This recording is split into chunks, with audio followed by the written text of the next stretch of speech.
Je m'appelle Mathilde Lazou, j'ai 25 ans et je suis journaliste, photographe, community manager dans le monde du sport. J'ai commencé à travailler à l'âge de 14 ans quand j'ai eu la chance de couvrir mon premier Tour de France en tant que journaliste. Et après, j'ai jamais arrêté en conciliant au début évidemment les études et le travail. Et dès la sortie de mon école de journalisme, j'ai trouvé un poste. On m'a proposé de faire le Tour de France avec France TV Sport et j'ai continué avec eux plusieurs années. Et du coup, maintenant, je vadrouille un peu partout sur les compétitions sportives du globe. Il y en a qui m'ont le plus marqué. Bon, évidemment, c'est en France, mais le Tour de France, c'est la plus grande compétition sportive qui a lieu tous les ans. J'ai fait les championnats d'Europe aussi d'athlétisme à Berlin, les championnats du monde d'athlé à Londres. J'ai fait le tournoi Destination, donc c'est génial de se déplacer toutes les semaines dans des pays différents, mais pour voir toujours l'équipe de France. Et un autre événement qui m'a marqué, c'est j'ai fait la Ryder Cup il y a 2 ans, c'est du golf, et c'est la team USA face à la team Europe, justement, qui regroupe donc les meilleurs Européens dans une équipe pour jouer face aux meilleurs Américains, et c'est vrai que ça m'a beaucoup marqué. Non, ça va. Après, quand on rentre dans ce métier, il faut avoir une bonne base d'anglais. C'est sûr que c'est important et tout le monde parle à peu près l'anglais. Donc on arrive facilement à se comprendre. Et après, il y en a qui parlent d'autres langues. Moi, je sais que je parle espagnol et que j'apprends l'italien en ce moment.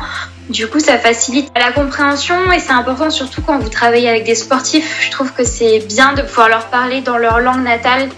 Ils sont beaucoup plus à l'aise et du coup, ils vont vous dire plus de choses parce qu'ils vont pas réfléchir à ce qu'ils vont raconter.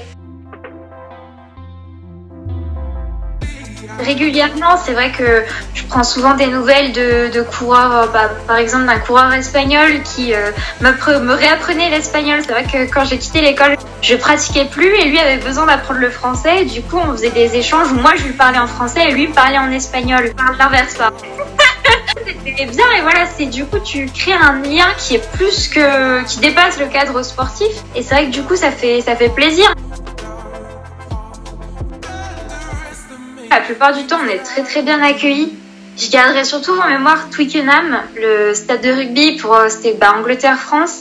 Et il faut savoir qu'à Twickenham, avant le match, 2 à 3 heures avant le coup d'envoi, il y a un pique-nique géant qui se fait sur le parking et où Anglais et Français se partagent leur pique-nique. Donc chacun installe sa table.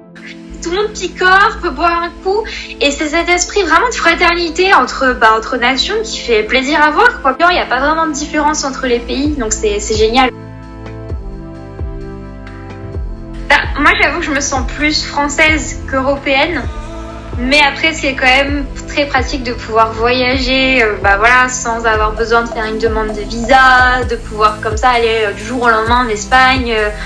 C'est quand même une chance, c'est génial et ça favorise évidemment l'échange, le partage. Après, c'est vrai que malgré tout, quand on est sur une compétition sportive, on encourage les Français, c'est très bête, mais on sera toujours plus attaché à ça. Donc, plutôt française. Pour la question européenne, je pense vraiment c'est cette Ryder Cup qui m'a ouvert les yeux. Je connaissais pas le golf, j'avais jamais fait de golf de ma vie. La seule raison pour laquelle j'avais accepté ce projet, c'est parce qu'on m'a dit tu vas voir, il y aura 300 000 spectateurs et il y aura sûrement l'acteur de 50 millions de degrés qui sera là. Donc j'ai dit ok. Et au final, de voir ces milliers de spectateurs qui sont là pour la Team Europe, quand vous entendez une tribune où il y a 100 000 personnes qui chantent allez l'Europe, franchement, moi ça m'a marqué. Et je me suis prise au jeu pendant toute la semaine de suivre les golfeurs sur tous les trous du circuit, de voir des gens passionnés vraiment et toujours dans le respect des autres et autres. Et ouais, si je pouvais revivre une Ryder Cup, je serais vraiment contente. Anecdote, je me rappellerai surtout, ça m'avait marqué, les championnats du monde d'athlé en 2017, c'était les derniers d'Usain Bolt. Et c'était juste incroyable, il y avait une ambiance de dingue et je me rappellerai toujours des bénévoles anglais qui, souvent il y avait un monde fou, évidemment, le stade était rempli et on devait tous passer par les mêmes sorties, il y avait que 2 sorties pour aller au métro, c'était un bordel de dingue et les bénévoles, pour rendre l'ambiance géniale, ils chantaient, ils dansaient, ils faisaient la hola, ils nous faisaient des aides d'honneur et ils l'ont fait par passion, par bonheur, par envie de partager leur joie. Et ça, je me rappellerai toujours, quoi. Ça donnait le smile alors qu'on savait qu'il restait encore du boulot, que ça allait être une longue journée encore, qu'il restait de la route. Et finalement, on dit, oh non, mais en fait, c'est trop bien.